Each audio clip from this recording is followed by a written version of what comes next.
Filosofia Uspiana, ou Tremeliques de MLL Rigor. Se durante décadas o Departamento de Filosofia da USP não produziu filosofia nenhuma, não foi por inépcia nem por preguiça, mas por uma louvável renúncia ascética. Pelo menos é o que nos asseguram os funcionários e diretores dessa digna repartição. A crença ali dominante, escreve Paulo Arantes, era que só poderia nascer uma filosofia no Brasil, ao término de um infindável aprendizado de técnicas intelectuais criteriosamente importadas.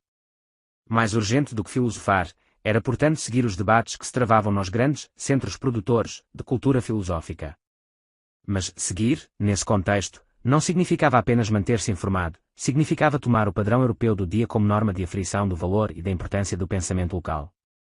Esse padrão, por sua vez, era múltiplo e cambiante, pela razão mesma de originar-se em países dotados de um estabelecimento filosófico rico e generoso, capaz de sustentar legiões de cérebros inventivos, de uma loquacidade inesgotável.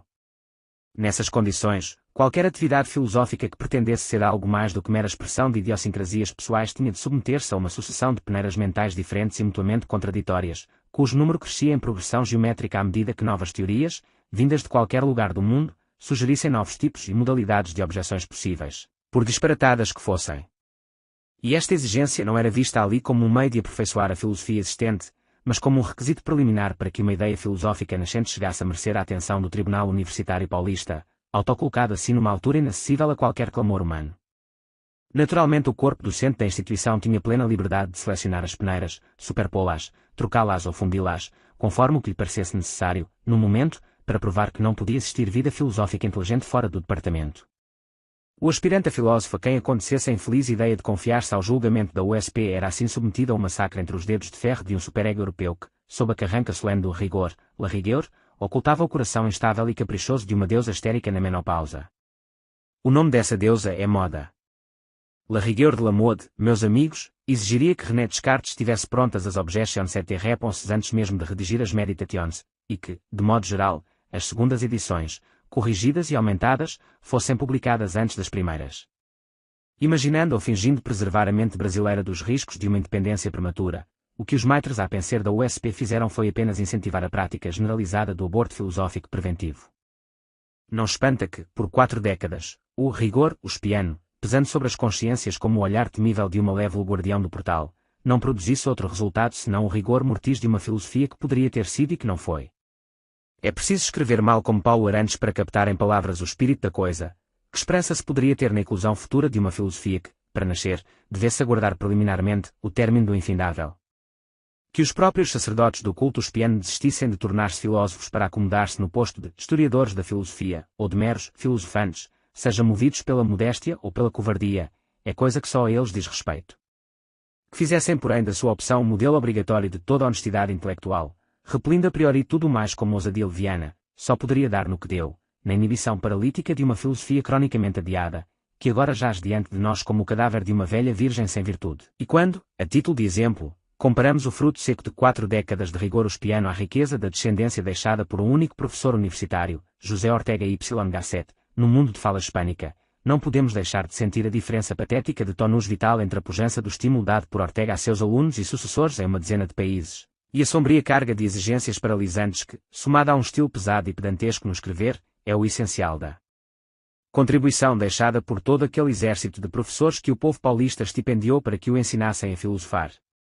Nem podemos deixar de, movidos por uma certa indignação evangélica, apostrofar, ai de vós, que não entrais nem deixais entrar. Mas, como não são bem vistas nesse ambiente as citações evangélicas, acabamos ficando com estas duas de Hegel. A confiança no poder do espírito é a primeira condição da filosofia, e o medo de errar é, no mais das vezes, o medo da verdade.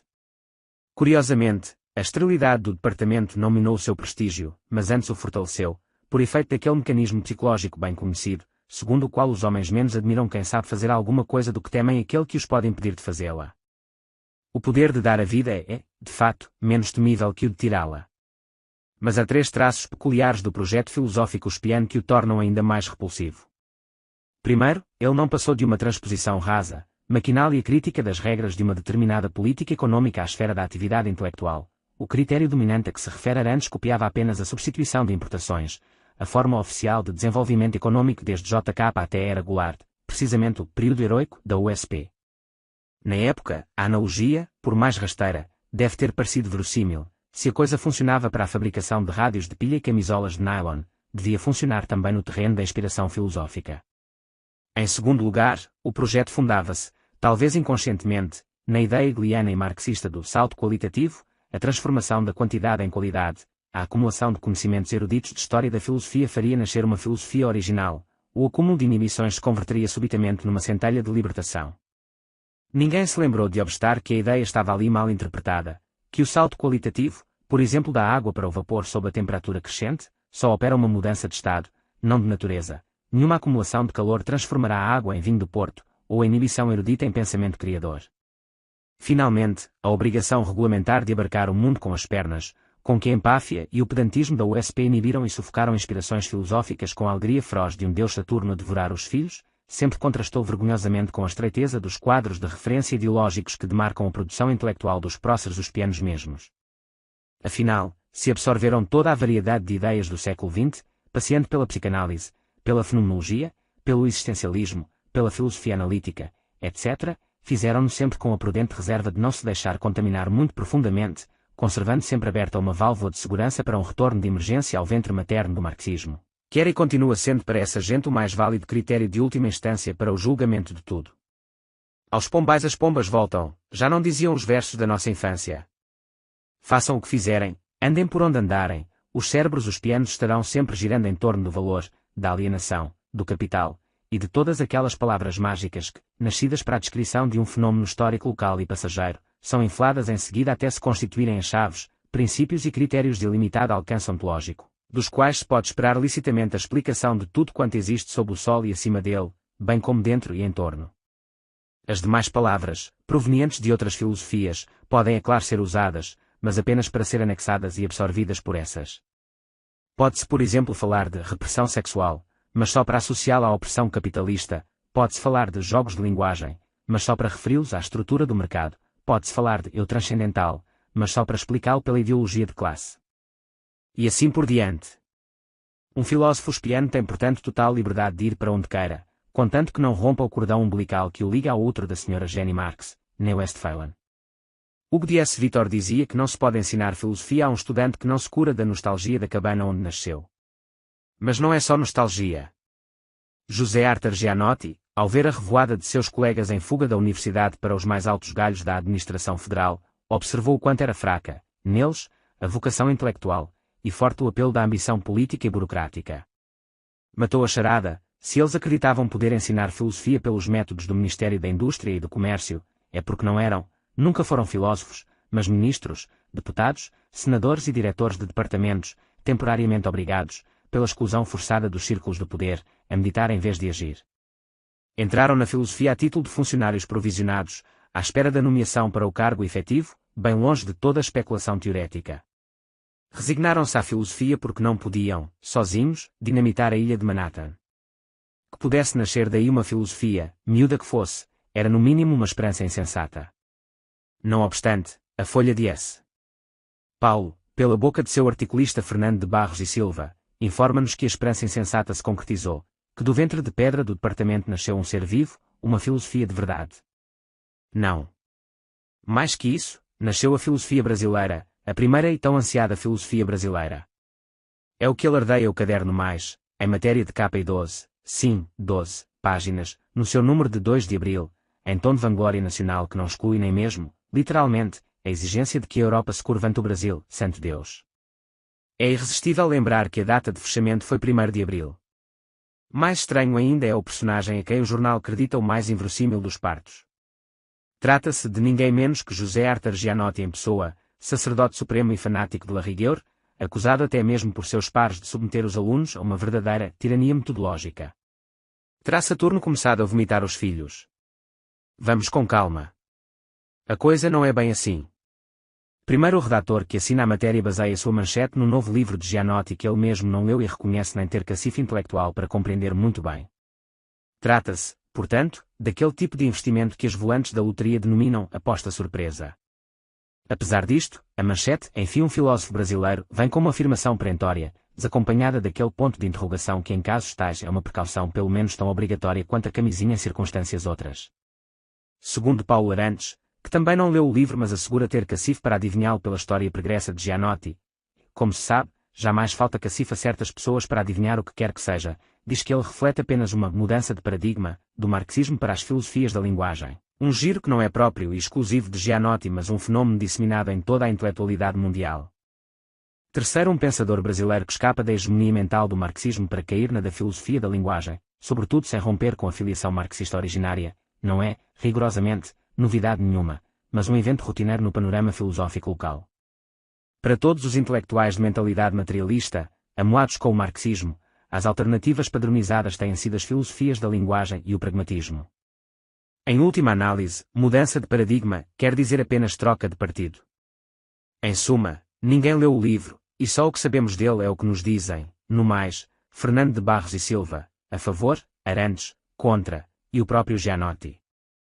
E o que eles dizem mostra precisamente o inverso do que nos anuncia a manchete, seja esplêndido ou uma bela porcaria, o livro não inaugura nem pretende inaugurar coisa nenhuma, mas apenas refletir uma mudança de esfera de influência ideológica, o que não fará de Gianotti nem o primeiro filósofo do Brasil ou da Zâmbia, nem o adesista retardatário que nele viu Arantes, irritado com a infidelidade do mestre à memória da pranteada de Geni.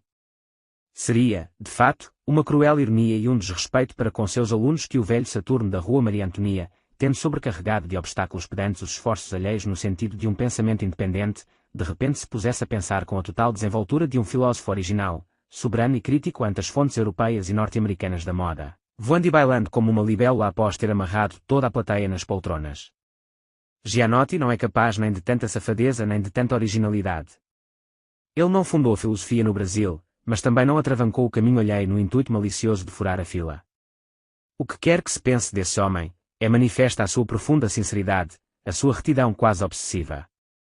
Digo mesmo que se ele atravanca o pensamento alheio é porque ele próprio pensa atravancado pelas exigências de um superego mais pesado do que a própria inteligência dele aguenta carregar. Para aceitarmos a hipótese que faz dele o primeiro filósofo brasileiro, teríamos de admitir o modo peculiarmente uspiano da Rigeur como um critério válido para distinguir o filósofo do não filósofo ou do pretenso filósofo. Mas esse critério não é nem mesmo filosófico, é burocrático, político e cosmético. Non é uma coisa seria. Na verdade, o departamento condenou-se à esterilidade perpétua no instante mesmo de seu nascimento, quando, no primeiro concurso para provimento de cátedra, preferiu, a um filósofo genuíno, um filosofante, por motivos ideológicos ocultados sob pretextos burocráticos de uma leviandade atroz. O filósofo a que me refiro era Vicente Ferreira da Silva, seu concorrente, o professor João Cruz Costa. Como diria Bernard Shaw, um homem modesto, a quem não faltavam motivos para sê-lo. O episódio, na época, escandalizou os observadores estrangeiros, Enzo Passi, Luigi Bagolini e Julián Marias entre outros. A esse batismo nas águas da mediocridade assumida seguiu-se a crisma, quando a sinistra repartição teimou em ignorar por 4 décadas, com o rancor dos invejosos, a obra gigantesca de Mário Ferreira dos Santos, o único pensador brasileiro que até hoje mereceu um verbete de página inteira numa enciclopédia filosófica europeia, mas que aos olhos dos mosquitos da USP continua a não ser sequer um filósofo, porque imune ao histrionismo de Moé. Rigeur. Sob o comando de um Mário ou de um Vicente, o departamento teria dado ao país, na mais pobre das hipóteses, 2 amostras vivas do que é filosofia, grande no primeiro caso, pequena no segundo, mas autêntica em ambos. Nas mãos de Cruzes, Marilenas, Peçanhas, Arantes e Tutti Quanti, produziu engenhosas explicações sociológicas, sua própria incapacidade de filosofar.